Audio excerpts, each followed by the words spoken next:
Hello guys, Chrismo here. Sorry for my appearance. Like I said in a previous video a couple of days ago, I got in a scooter accident. I'm fine. I bruised up my face. Got a little bit of a gash here, just being covered up now. I'm all good. Also, sorry for deleting a couple of my recent videos. It was due to confidential information being leaked. It had nothing to do with any comments or anything like that. Thank you for all the views and comments that were on those videos, which are unfortunately wiped now, but yeah, thank you so much for the support so far. But that's why they were deleted and then re-uploaded. So if you go back to those, you'll notice that part is blurred. Showed my account information before. It is what it is, but I have to protect myself in case one person gets a hold of some information that allows them to take all my money. So can't allow that. Obviously, that's not any of you guys, but that's basically what happened. So getting into this video, I was going to make one instead of this, how to buy the directed exchange through IEX on Fidelity, but the market's not open today, so it doesn't let me show you on the apps. So I'll save that for tomorrow. But it gives a good opportunity to learn why I am saying to do that. The reasons why it's a good exchange preferred over these other ones.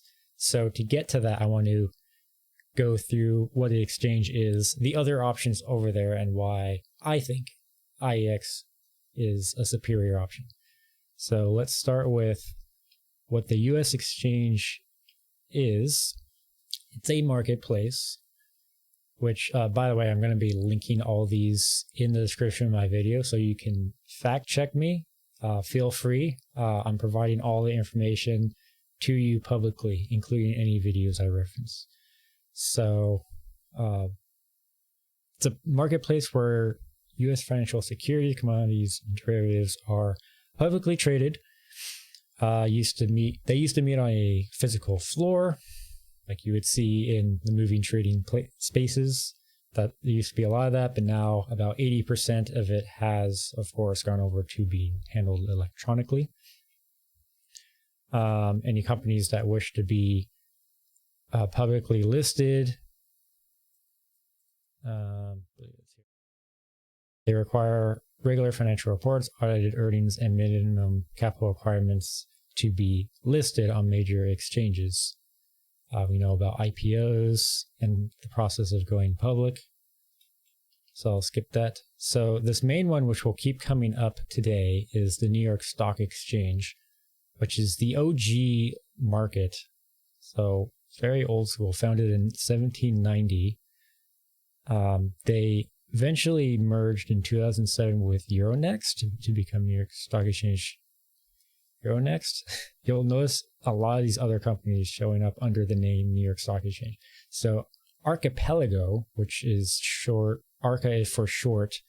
If you watch the orders coming in on a Fidelity app, by the way, you'll notice a lot of them are Arca. For whatever reason, I have a strong memory that anytime I'd be looking, a lot of the orders sent through are through Arca. This is interesting. Formerly known as Pacific Exchange. And then here's those minimum requirements: 400 shareholders and 1.1 million shares outstanding for any company that wishes to be listed on the New York Stock Exchange. And then they get into Amex. So let's go to that. So they were founded in 1908 as the New York Curb Market Agency, originally composed of traders and brokers that would get together to buy stocks. It was a self-regulated, very rudimentary market where transactions were done by shouting. So it's the old school method. Became more structured in 1921, became the New York Curb Exchange. And then later, the exchange took its modern form in 1953 of the American Stock Exchange. Then we get to the Rees scandal. It wasn't just Amex that has been involved with these scandals, but this is a very notable one, or scandals in general. So in 1962, its reputation was badly tarnished by a major controversy. So a father and a son, Gerard A. and Gerard F. Ree, it's their last name. They were both Amex specialists, abusing the rules of the exchange and indulge all kinds of market malpractices. They would buy a stock, here's one example, of unregistered companies directly from insiders and sell it to the public. Oh, interesting. So they would bribe brokers, push certain stocks on dummy accounts, purchase a large amount of the stocks, and then artificially increase the prices that way. And they would make use of these network company managements to access insider information and trade on it. Look at how long the scandal went on, 1954 to 1962. Interesting. So the SEC's been slow to respond to these for quite a while. It's kind of a well-known issue with the SEC. So they did find eventually evidence of widespread market manipulation. The scandal cost $10 million, which equates to something like hundreds of millions of dollars in today's money. I think that's pretty accurate to say. So then the New York Stock Exchange, of course, had to take them over following the scandal. And so there was this person, Paul Colton, that was originally the executive vice president, succeeded by, look at this, Thomas Peterffy. There is a good video on this right around the time that the squeeze happened back in January, which has been just, this guy's video has been everywhere, guys. So there's one video out there, I don't remember the name of it, but basically says like the possibilities of what could have been our squeeze. And like basically, it's a pretty shocking video if you haven't seen it. But yeah, very interesting. Same guy, CEO of Amex. Oh, that was a long time ago too. Okay, so moving on. New York Stock Exchange, Arca. Another New York Stock Exchange. So this is why when I hear New York Stock Exchange, like, don't put your orders through New York Stock Exchange. You don't know what you're doing. So this is the largest marketplace for ETPs. So that's electronically traded, can't say that word, products. These are financial instruments, funds, vehicles, all different forms of products that are exchange traded. I think I said that wrong before. Sorry. So they do something. Yeah, it's down here. 16% of all ETFs. So any of the major ones, I have a list here. When you think of ETFs, that's SPY, SQ, Triple Q, the pro shorts version of Triple Q. So interesting. UVXY, IWM, IWD, of course. Those are the most popular ones.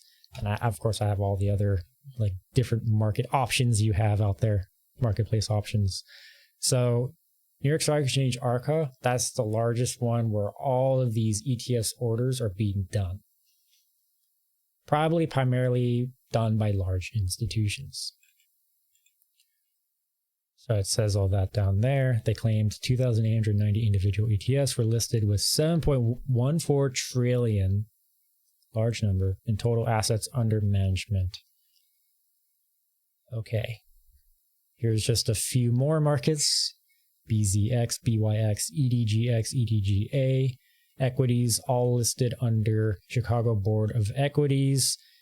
These are the different tapes. Tape is just like, it's a book, like a tape. If you're older, you remember tapes. Recordings of all the prices, the time that it happened, and the size of the orders throughout the day. Done on New York Exchange, Regionals, and NASDAQ. So that's just a table of that. This is not a market, but Fidelity Dynamic Liquidity Management is a proprietary intelligent order router providing displayed liquidity through ECNs, which is just another name for alternative trading systems, which we'll get to in a moment, I'm sure.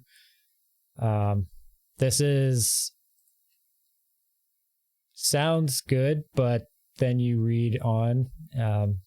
So they display liquidity through ECNs as well as non-display liquidity through dark pools. Anytime you hear that, it's not preferred to hear that your orders would go anywhere near a dark pool. It combines historical and real-time market data with market microstructure tactics and leverages financial engineering. And honestly, the rest of that's just blah, blah, blah, blah, blah.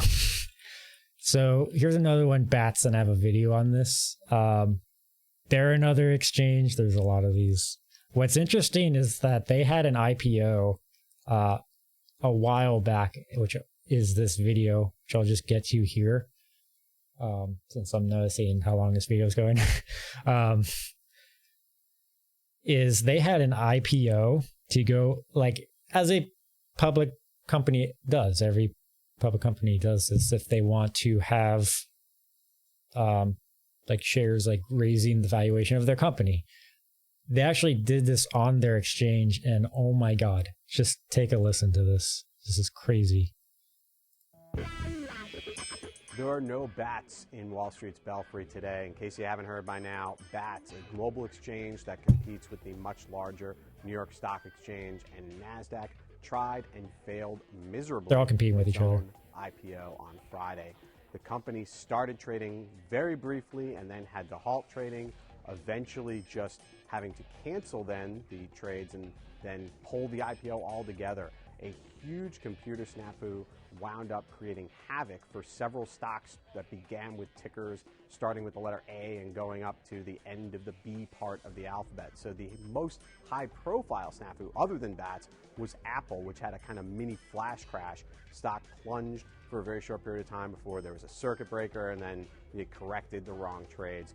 This is really a very negative piece of news, I think, for the financial markets. It still shows how high-frequency trades and computer trading in general can really make life miserable for traders and confusing for the long-term investors. It's hard to have faith in the system when you have computer errors and other mistakes like this plaguing the market. So it is unfortunate. That's will not be going Arca, public. To be EDGX. fair, the company has been very contrite. The CEO giving an extremely public apology to explain what went wrong and saying that this can't happen again. But we've had too many So we can do better than we flash will. crashes. Obviously, the biggest one in May of 2010.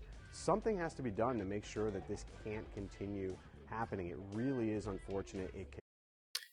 Okay, so they had an IPO starting at $16 a share.